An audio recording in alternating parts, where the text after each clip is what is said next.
Assalamualaikum warahmatullahi wabarakatuh. Bagaimana kabarnya teman-teman? Semoga dalam keadaan sehat selalu ya. Izinkan saya memperkenalkan diri saya. Nama saya adalah Huzaifa Fatin. Saya adalah salah satu mahasiswa dari Pendidikan Sosiologi Antropologi UNS. Dan saya juga bersama dengan Bapak Abdurrahman selaku dosen dari Pendidikan Sosiologi Antropologi UNS. Di sini saya bersama dengan beliau akan berkolaborasi menjelaskan mengenai teori pendidikan vokasional. Nah, sebelum lanjut, alangkah baiknya saya menjelaskan terlebih dahulu tahapan dari pemaparan yang akan kami sampaikan. Yang pertama adalah pendahuluan, kemudian ada teori pemilihan bidang vokasional, serta ada konklusi. Adapun tujuan pembelajaran pada kesempatan kali ini, yang pertama adalah mengetahui kondisi vokasional yang ada di Indonesia, kemudian ada mendeskripsikan mengenai teori pemilihan bidang vokasional, kemudian ada mendeskripsikan mengenai kekurangan serta kelebihan dari teori pemilihan bidang vokasional, dan yang terakhir adalah mengetahui mengenai konklusi dari permasalahan vokasional yang ada di Indonesia. Sebelum kita lanjut, ada beberapa hal yang akan disampaikan oleh Bapak Abdurrahman mengenai bagaimana vokasional yang ada di Indonesia serta permasalahan-permasalahan vokasional yang ada di Indonesia juga.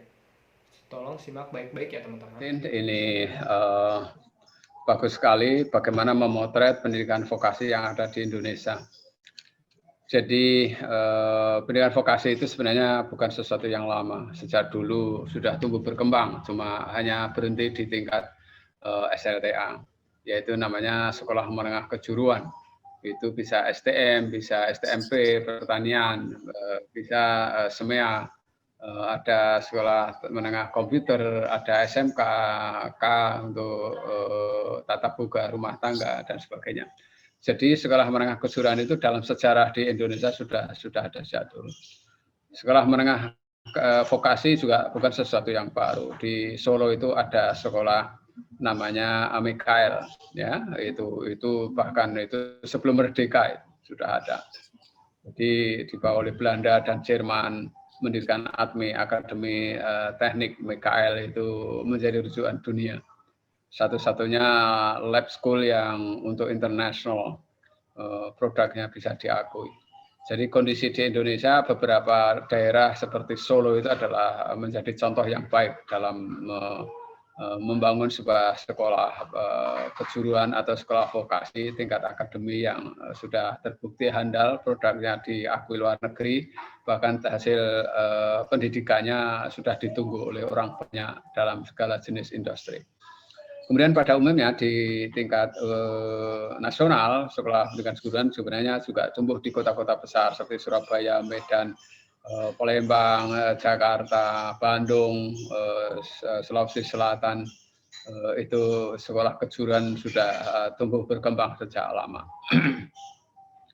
Ada beberapa kondisi yang menjadi perhatian banyak. Dulu ada Pak Menteri yang mengenalkan link and match, dan itu sebagai sebuah teori learning by doing dari John Dewey diterapkan di Indonesia, mengambil contoh dari Jerman untuk membangun balai latihan kerja oleh Kementerian Tenaga Kerja dan membangun sekolah menengah kejuruan oleh Kementerian Pendidikan dan Kebudayaan. Jadi itulah gambaran sekilas tentang perkembangan pendidikan atau sekolah vokasi. Setelah tahun 2010, pendidikan vokasi ini dikumandangkan kembali gelurannya. Setiap perguruan tinggi, setiap fakultas diizinkan membuka program vokasi. Kita bidang kesehatan K3, kita di kesehatan ada perawat, ada bidan, itu semua adalah jenis-jenis bentuk-bentuk vokasi. Kemudian di hukum ada yang namanya demografi atau kependudukan, tapi arahnya adalah membangun kesiapan tenaga kerja untuk surveyor, membantu BPS, Biro Pusat Statistik, yang melakukan sensus penduduk, Susena, survei sosial ekonomi, Sakernas, survei tenaga kerja nasional, kemudian SDKI, survei kesehatan dan demografi di Indonesia oleh BKKBN dan sebagainya. Bahkan ada lagi survei-survei yang sekarang berkembang. Tapi yang jelas bukan survei polling calon presiden atau calon gubernur dan bupati. Jadi kita komitmen pada baseline data untuk membangun bangsa. Itu menjadi basic ukuran perencanaan, pengembangan ukuran progres yang setiap ada. Sekarang ada kabar yang bagus di saat ini bahwa ada Direktorat Jenderal Pendidikan Vokasi.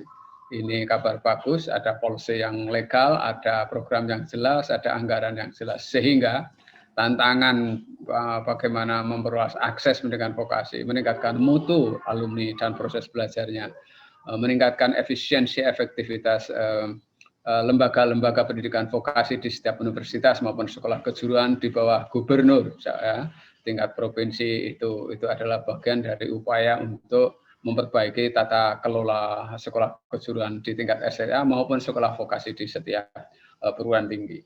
Kita punya 4.000 perguruan tinggi, kita punya politeknik banyak ratusan, kita punya akademi komunitas di setingkat kabupaten. Kalau semuanya maju bareng berkolaborasi, itu akan menjadi sebuah kabar baru tentang bagaimana mengentaskan kemiskinan, mengembangkan industri sesuai dengan khasanah sumber daya lokal, dan pelembagaan dari sumber daya manusia sesuai dengan kebutuhan dan industri serta bisnis di setiap daerah. Saya kira itu kondisi saat ini tentang pendidikan vokasi di Indonesia. Sekolah vokasi atau sekolah umum ya, mau sekolah kejuruan SMK atau SMU yang akademik, bagi saya secara filosofi hakikatnya adalah untuk mendewasakan berpikir. Jadi materi kurikulum apapun, mau di kejuruan ataupun di sekolah umum, itu yang penting adalah logika, kedewasaan berpikir, kedewasaan untuk critical thinking, kedewasaan untuk mandiri, kedewasaan untuk punya inisiatif dan berinovasi di dalam menghadapi kehidupan. Apakah dia orang kaya atau orang miskin, orang desa atau orang kota, apakah mereka itu sekolah kejuruan maupun sekolah umum. Jadi hakikat pendidikan adalah mendewasakan berpikir, bersikap, dan berketerampilan. Jadi kurikulum itu hanya sekedar alat dan bahan untuk mendewasakan, tetapi tidak ada jaminan bahwa salah satu lebih baik dari yang lain. Itu yang perlu kami sampaikan sebagai sebuah tanggapan bahwa kalau menganggap sekolah kejuruan itu lekat dengan kemiskinan, mungkin iya, mungkin tidak. Tetapi sekarang anak SMA juga mendapatkan bidik misi, akhirnya juga banjir sekarang ke sekolah SMK, SMU. Oleh karena itu dikotomi ini menjadi unfold, tidak berlaku lagi dengan alasan kemiskinan. Kemudian alasan cepat kerja semuanya sama. SMA ya dapat kerja, SMK juga dapat kerja. Tapi sekali lagi inisiatif, risk taker, leadership, komunikasi, semua yang di bawah soft skill itu harus dimiliki untuk semua jenjang jenis tingkat pendidikan. Kalau ingin bekerja, ya saya percaya. Karena memang di kejuruan itu modelnya kan spesialisasi, tidak generik, ya. Jadi wajar saja kalau habis ambil sekolah vokasi jurusan kuliner itu cita-citanya ya sudah ingin menjadi alumni sekolah kejuruan dan bisa cepat mandiri untuk memulai dari bisnis modal kecil dari desa sesuai dengan apa yang bisa dilakukan di kampung. Di rumah ada ruang, dan ini tidak salah. Justru sekarang trending di zaman era 4.0 digital itu tidak perlu sewa-sewa tempat. Semua bisa dijalankan dari rumah. Semua ada di dalam handphone. Tidak perlu ngantor, tidak perlu seragam, tidak perlu sepatu. Oke, jadi saya kira life is changing, school is changing, job is changing. Semua pekerjaan ideal yang lalu sebelum COVID sudah goodbye. Sekarang semuanya adalah digital guru, digital murid, digital alumni, digital lab, dan digital job. Ini saya kira berlaku untuk semua jenis pendidikan. Dan kejuruan memiliki advantage karena praktis dan ada jiwa usaha konkret sesuai dengan kemampuannya. Saya kira itu jawaban saya, Mas. Di sini saya akan mencoba menjelaskan mengenai tabel yang ada di layar. Nah, tabel berikut ini menunjukkan mengenai skill base tenaga kerja di dunia. Di sana kita dapat melihat bahwasanya Indonesia berada di urutan ke-20 dari 24 negara pada tahun 2003. Hal ini menandakan bahwa tingkat keterampilan dasar tenaga kerja bangsa Indonesia masih sangat rendah. Dengan demikian, kalau dipersaingkan dengan dunia ketenaga kerjaan yang ada di dunia, belum dapat diandalkan kualitasnya. Kemudian apa yang menjadi penyebabnya? Dari hasil beberapa riset dikatakan bahwa pilihan untuk memasuki sekolah kejuruan atau sekolah teknik lainnya kebanyakan hanya didasarkan pada faktor ekonomi orang tua saja, dengan tujuan agar anak cepat lulus, cepat bekerja, bukan karena bakat dan minat anak didik, sehingga proses belajar tidak maksimal. Akibatnya apa? Pengetahuan dan keterampilan yang didapatkan tidak dapat dipakai untuk mencari dan memasuki pekerjaan. Tentu akan beda hasilnya jika dalam menjaring masukan bagi calon siswa pendidikan kejuruan sudah memperhatikan faktor minat dan bakat dari calon siswa atau anak didik itu sendiri. Nah, sekarang kita akan membahas mengenai teori pemilihan bidang vokasional. Bidang vokasional yang di sini dimaksud itu adalah menu pekerjaan. Jadi, pilihan bidang vokasional artinya berbagai pendekatan yang dipakai untuk memilih atau jenis menu pekerjaan yang akan ditekuni berdasarkan berbagai pertimbangan. Misalnya berdasarkan psikologis, berdasarkan non-psikologis, atau yang lainnya. Pilihan ini mestinya diperlukan pada waktu individu akan memasuki jenis pendidikan vokasi atau pelatihan vokasi, atau dipakai sebagai rujukan dalam melakukan bimbingan karir di lembaga pendidikan atau pelatihan vokasi. Lembaga-lembaga pendidikan yang ada di Indonesia belum banyak yang melakukan tindakan bimbingan atau layanan terhadap peserta didik dalam memilih jenis vokasi yang akan ditekuni. Sekarang saya akan menjelaskan mengenai teori-teori pemilihan bidang vokasional. Yang pertama ada teori non-psikologis. Teori ini menggambarkan fenomena pilihan vokasi atau menu pekerjaan yang melibatkan berbagai sistem yang berada di luar diri seseorang. Pada teori ini, karakteristik individu seperti kecerdasan, minat, dan sifat tidak diperhitungkan untuk menentukan suatu pilihan bidang vokasi. Keuntungan dari teori ini bahwa individu dalam menentukan pilihannya itu didasari dari berbagai situasi dan kondisi di luar pribadinya. Artinya, informasi yang didapat dan keputusan yang diambil dalam menentukan pilihan semua berdasarkan kondisi dan situasi masyarakat ataupun kondisi yang ada di sekelilingnya. Misalnya, informasi dari industri, informasi dari komunitas, masyarakat, dari teman dekat, dari perusahaan, dan lain sebagainya. Dengan demikian, informasi yang didapatkan untuk mengambil pilihan vokasinya benar-benar aktual berdasarkan situasi dan kondisi di lapangan. Sebagai kelemahannya, teori ini tanpa mempertimbangkan kondisi sifat-sifat psikologis yang dipunyai diri pribadi yang bersangkutan. Misal, tanpa memiliki bakat dan minat yang dimiliki, kemampuan keterampilan, dan lain sebagainya. Kemudian, ada teori psikologis. Dalam teori ini, untuk menggambarkan fenomena pilihan vokasi tergantung pada potensi diri seperti bakat, minat, kecakapan, intelektual, dan lain sebagainya. Sementara, semua yang berada di luar diri hanya merupakan faktor pendukung saja. Keuntungan pada teori ini adalah bahwa segala keputusan yang diambil untuk pemilihan bidang vokasional didasarkan pada faktor psikologis yang dipunyai oleh individu yang bersangkutan. Sehingga, pilihan yang diputuskan dengan kondisi faktor psikologis yang dimilikinya. Apakah bakatnya sesuai dengan pilihannya? Apakah minatnya sesuai dengan pilihannya? Apakah pekerjaan yang diampu sesuai dengan kemampuannya? Dan lain sebagainya. Yang semuanya akan berdampak pada pekerjaan karir serta job deskripsinya masing-masing. Sebagai kelemahannya, teori ini rumit dan sulit dalam penerapannya, baik pada waktu rekrutmen maupun pada penempatan job seseorang, apalagi di lembaga pendidikan, terutama dalam mempersiapkan perangkat yang akan dipakai di lapangan. Demikian pula dampak yang akan diakibatkan dalam penerapannya. Apakah diterima, apakah akan ditentang, apakah tidak menimbulkan gejolak, dan lain sebagainya. Nah, sekarang saya akan menjelaskan mengenai teori umum. Menggambarkan fenomena pilihan vokasi yang merupakan interaksi antara potensi diri dengan sistem di luar diri lingkungan.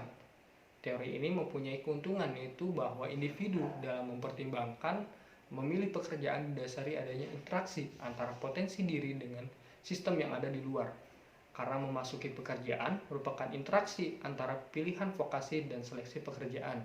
Dan dalam pekerjaan selalu melibatkan individu dan individu dalam kelompok. Keuntungan lainnya akan mendapatkan individu yang dapat diterima di lingkungan kerjanya, individu yang cakap, dan mampu bekerja di lingkungannya. Karena teori ini memadukan antara potensi diri, sosial, dan realita di lapangan. Sebagai kelemahannya adalah bahwa potensi diri jika terlalu menonjol justru akan merusak kerja dari suatu sistem. Kelemahan orang yang menonjol biasanya susah untuk kompromi dan susah untuk diatur. Menekankan sikap idealis yang berlebihan. Nah, sekarang kita berada pada konklusi. Individu dalam menentukan pilihannya tentu memerlukan beberapa masukan, informasi, atau bahkan rujukan yang dapat dipakai untuk mengambil keputusan. Demikian pula individu dalam menentukan pilihan menu pekerjaan. Dia tidak asal memilih dan menentukannya, tetapi memakai pertimbangan-pertimbangan yang masak seperti bakatnya, minatnya, lingkungannya, kemampuannya, dan keterampilan. Karena hal tersebut berkaitan dengan jenjang karir dan prospek masa depan di tempat kerjanya. Dari urian berbagai teori penggolongan bidang vokasional yang menjelaskan bagaimana dan mengapa individu memilih atau memasuki bidang pekerjaan tertentu, dapat ditarik suatu konklusi sebagai mana berikut. Yang pertama, bahwa teori penggolongan vokasi ini secara teoritis maupun praktis dapat dipakai sebagai bahan rujukan untuk melakukan penyehatan pada tubuh organisasi perusahaan yang kurang sehat atau yang mengalami problem tenaga kerja, terutama yang menyangkut kondusivitas kerja dan produktivitas kerja. Selain di organisasi perusahaan, teori ini dapat dipakai juga sebagai bahan untuk rujukan di lembaga pendidikan, kejuruan, atau pelatihan bidang kejuruan, atau sekolah-sekolah teknik, guna membekali keterampilan anak siswa sesuai dengan bakat, minat, dan kemampuannya. Kemudian yang kedua, bahwa untuk menentukan pilihan vokasi dapat dilihat dari berbagai sudut pandang, yaitu non-psikologis, psikologis, dan umum. Hal ini berguna untuk membuat kebijakan tentang job design, job requirement, dan job description. Bahkan dapat juga dipakai untuk menentukan pilihan atau penjurusan siswa pendidikan vokasional atau kejuruan. Yang ketiga, bahwa pilihan vokasi dapat dilakukan melalui suatu proses dalam diri seseorang, berkembang dan berinteraksi dengan berbagai hal, misalnya dengan lingkungan sosial, dengan teman, dengan orang tua, dengan deskripsi pekerjaan, penempatan dengan jenjang karir, dan lain sebagainya.